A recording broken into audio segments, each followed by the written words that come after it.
Assalamualaikum warahmatullahi wabarakatuh.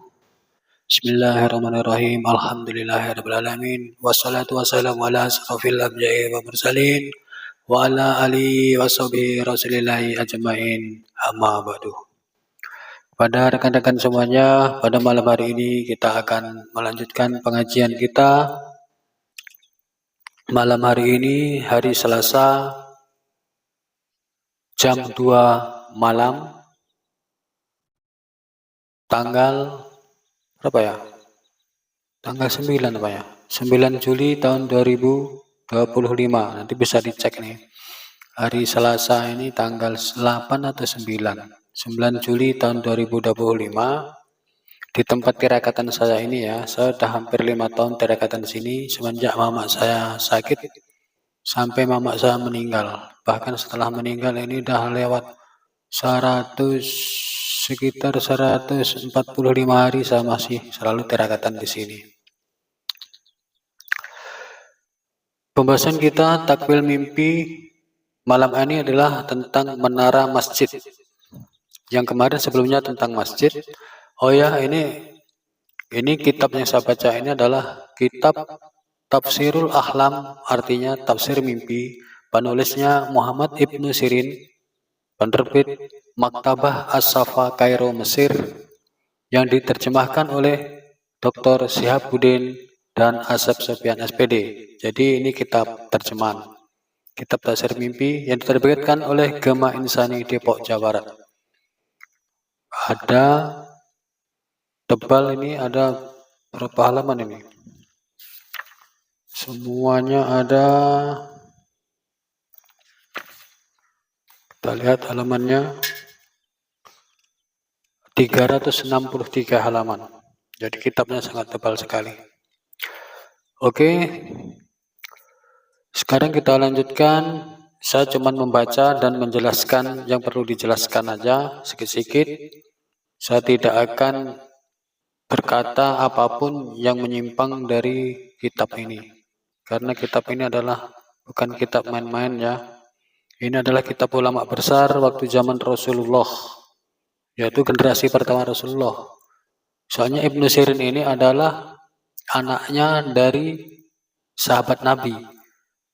Tepatnya lagi anaknya dari pembantunya sahabat Nabi. Sahabat Nabi yaitu Umar bin Khattab atau Khalifah. Waktu zaman Nabi Umar bin Khattab, dia punya pembantu itu punya anak yang namanya Ibnu Sirin. Jadi Ibnu Sirin ini lahir, Rasulullah udah tiada. Jadi ceritanya Ibnu Sirin ini sempat mengenal atau berjumpa langsung sebanyak 30 sahabat Nabi. Jadi masih banyak kali sahabat yang hidup waktu zaman Ibnu Sirin ini dewasa. Waktu Ibnu Sirin mengarang buku. Jadi takwil mimpi kita malam ini adalah tentang menara masjid.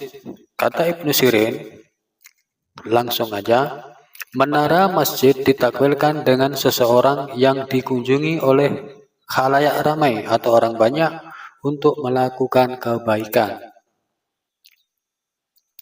Runtuhnya menara masjid, kata Ibnu Sirin, berarti kematian orang tersebut. Jadi kalau kita mimpi melihat menara masjid, nah berarti itu sudah dekat kematian. Namanya yang buruk. Jadi kalau menara itu runtuh, kematian artinya, kemudian namanya yang buruk, dan bercerai-berainya jemaah masjid itu. Jadi melambangkan kematian, nama yang buruk, dan bercerai-berainya jemaah masjid tersebut.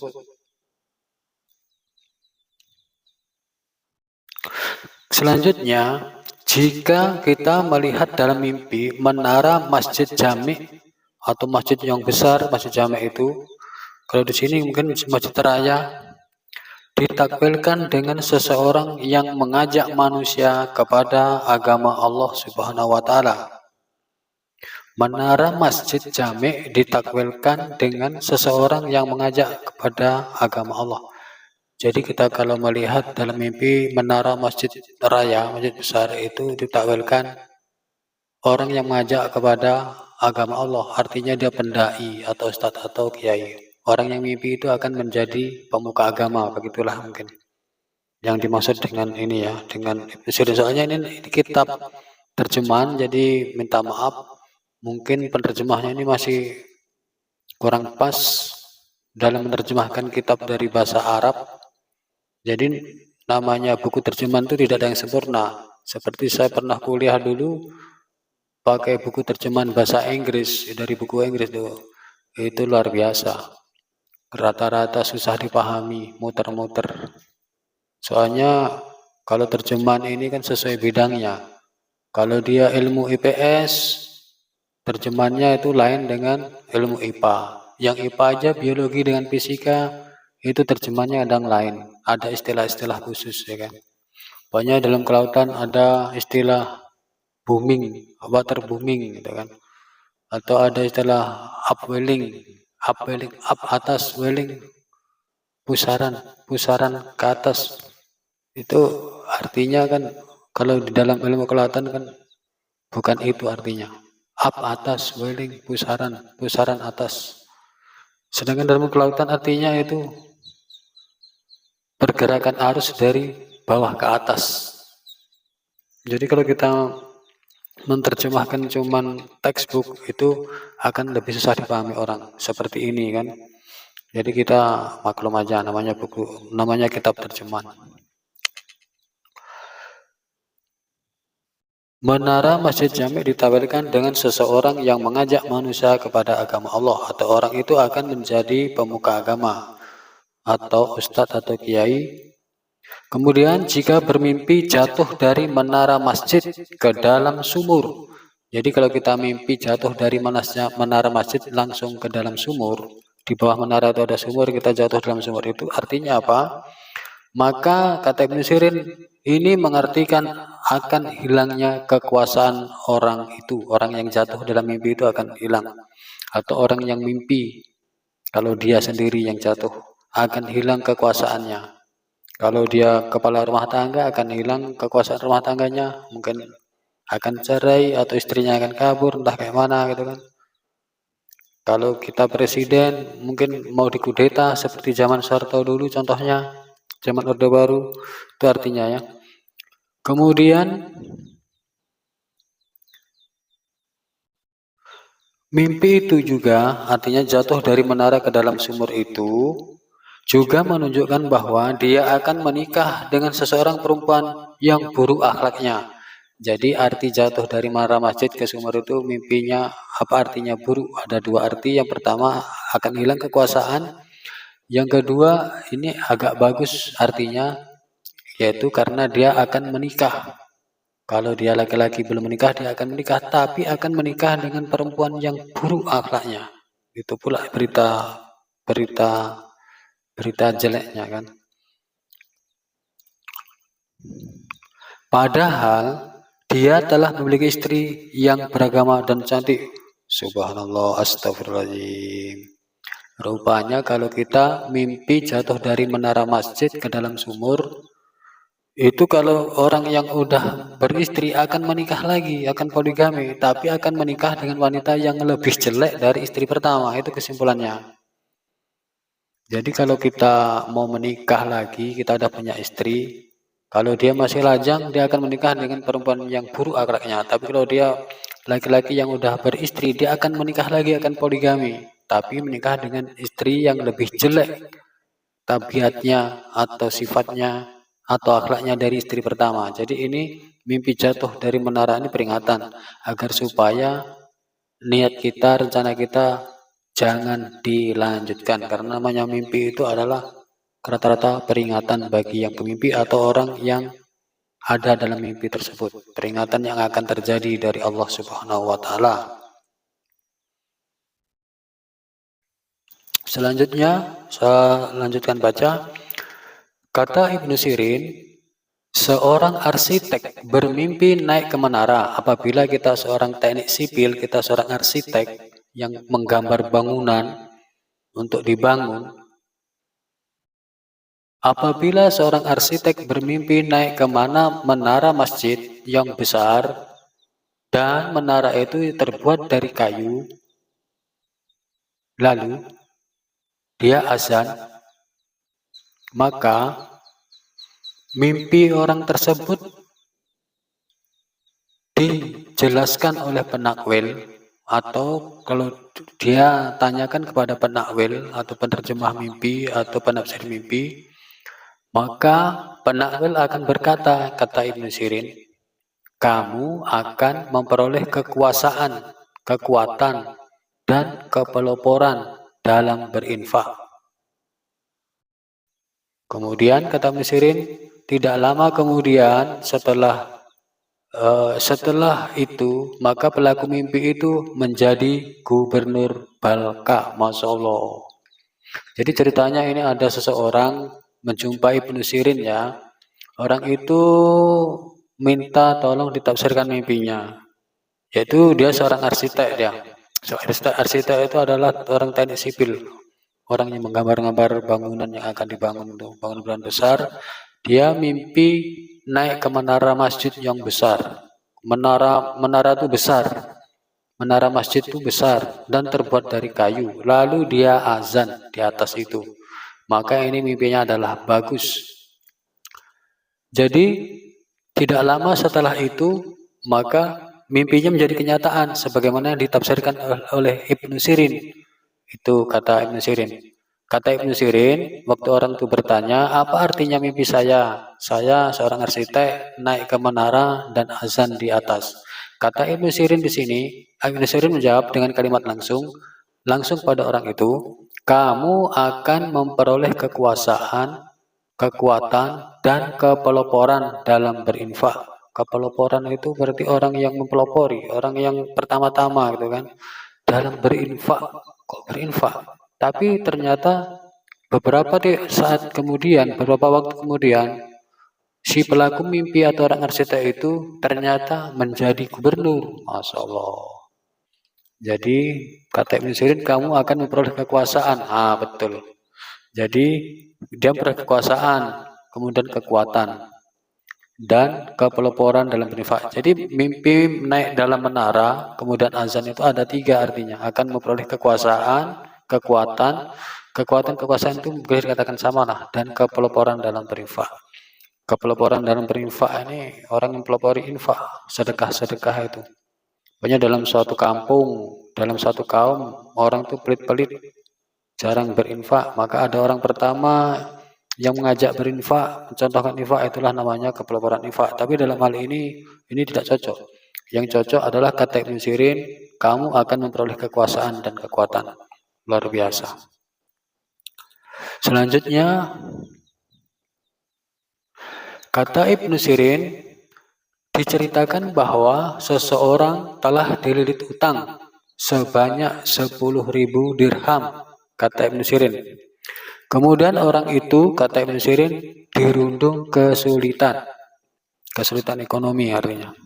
Lalu orang tersebut bermimpi melihat ayahnya di puncak menara sedang bertasbih dan membaca tahlil.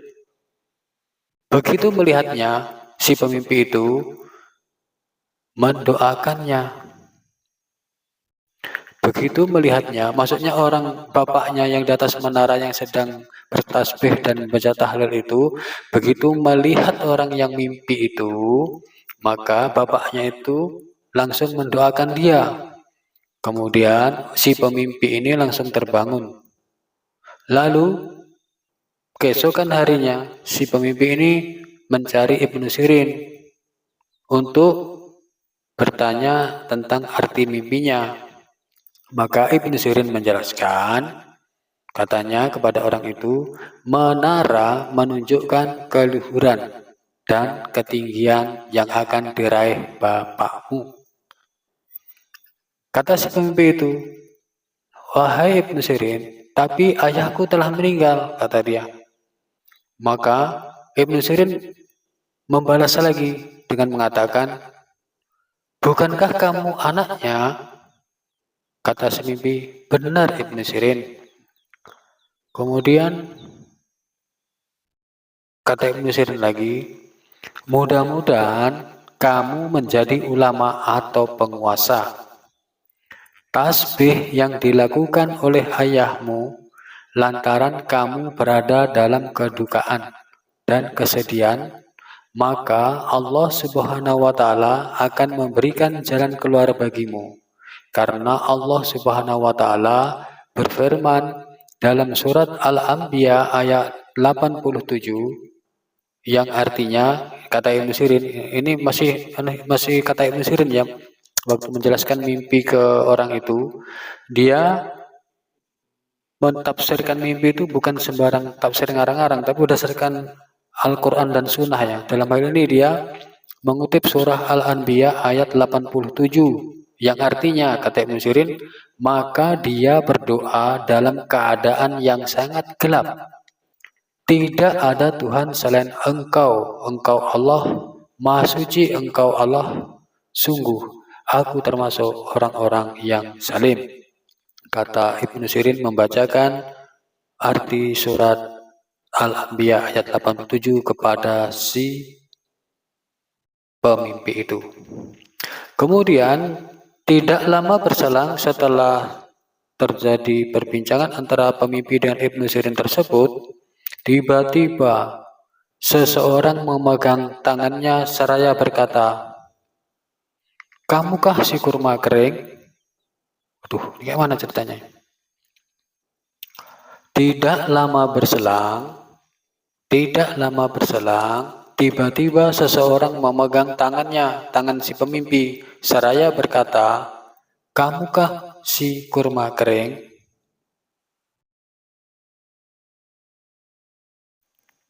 Dalam hati si pemimpi berkata, orang ini atau orang yang berkata tadi, "Kamukah si kurma kering?" Orang ini tiada lain kecuali pemilik piutang yang akan menagih. Masya Allah.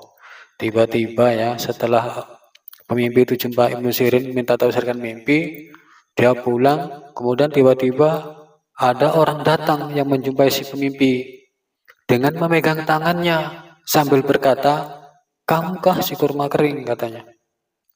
Kemudian si pemimpi ini ketakutan karena kan dia lagi kesulitan ekonomi tadi sebelum mimpi. Kemudian banyak utang, dipikirnya orang yang memegang tangannya ini dan yang berbilang, "Kamukah si kurma kering?" ini dipikirnya ini adalah orang yang akan menagih utang. Begitu ceritanya. Orang ini tiada lain kecuali pemilik piutang yang akan menagih. Si pemimpi itu mengira kan. Kemudian orang yang memegang tangan itu melanjutkan pembicaraannya. Sa'danah, apa Sa'danah? Sa'danah, seorang perempuan tengah sakit. Dia akan berwasiat dan mengundangmu. Masya Allah, Sa'danah ini nama orang perempuan. Jadi rupanya yang datang ini bukan penagih utang. Rupanya dia memberi kabar kepada si pemimpi ini. Si pemimpi ini lagi kesulitan ekonomi ini kan. Jadi ada orang datang tiba-tiba mengatakan, memberi informasi bahwa ada orang yang namanya Sa'danah. Itu adalah orang perempuan, dia lagi sakit dan dia akan berwasiat dan mengundangmu. Mungkin mau dikasih apa ya? Si pemimpin ini mau dikasih harta warisan kayaknya sebelum meninggal. Sa'danah sebelum meninggal. Maksudnya itu tuh. Soalnya tadi arti mimpinya kata Ibnu Sirin, maka dia berdoa dalam keadaannya sangat gelap. Tidak ada Tuhan selain Engkau, maksud Engkau. Kata Ibnu Sirin, mudah-mudahan kamu menjadi ulama atau penguasa. Tasbih yang dilakukan ayah lantaran kamu berada dalam kedukaan. Oh, jadi mimpinya itu, mimpi ayahnya bertasbih di atas menara. Baca tahlil dan tasbih ayahnya di atas menara. Itu mimpi dia. Itu artinya, kata Ibnu Sirin, mudah-mudahan kamu menjadi ulama atau penguasa. Tasbih yang dilakukan ayahmu lantaran kamu berada dalam kedukaan dan kesedihan masalah perekonomian, banyak utang, maka Allah Subhanahu wa taala akan memberikan jalan keluar bagimu. Karena Allah Subhanahu wa taala berfirman dalam surat An-Nabiyyah ayat 87 yang tadi itu, yaitu maka dia berdoa dalam keadaan yang sangat gelap. Tidak ada Tuhan selain Engkau, Maha Suci Engkau, sungguh aku termasuk orang-orang zalim. Masya Allah. Jadi ini ada orang yang lagi kesusahan, banyak masalah, masalah ekonomi dan sebagainya, banyak utang. Rupanya didoakan oleh ayahnya yang udah meninggal, Masya Allah. Ayahnya itu mendoakan dia dari atas menara. Sambil berdoa dia membaca tahlil, sambil bertasbih di atas menara yang tinggi, besar, terbuat dari kayu. Masya Allah. Kemudian tidak lama kemudian dia datang ke Ibnu Sirin dan kata Ibnu Sirin, kamu akan menjadi ulama dan penguasa. Akhirnya atau pejabat. Kemudian betul setelah orang ini, pemimpin ini pulang ke rumah, tiba-tiba dia didatangi oleh seseorang. Dia sempat kaget, dikiranya ada orang menagih utang karena dia lagi dalam keadaan masalah. Rupanya bukan. Rupanya orang datang itu memberi informasi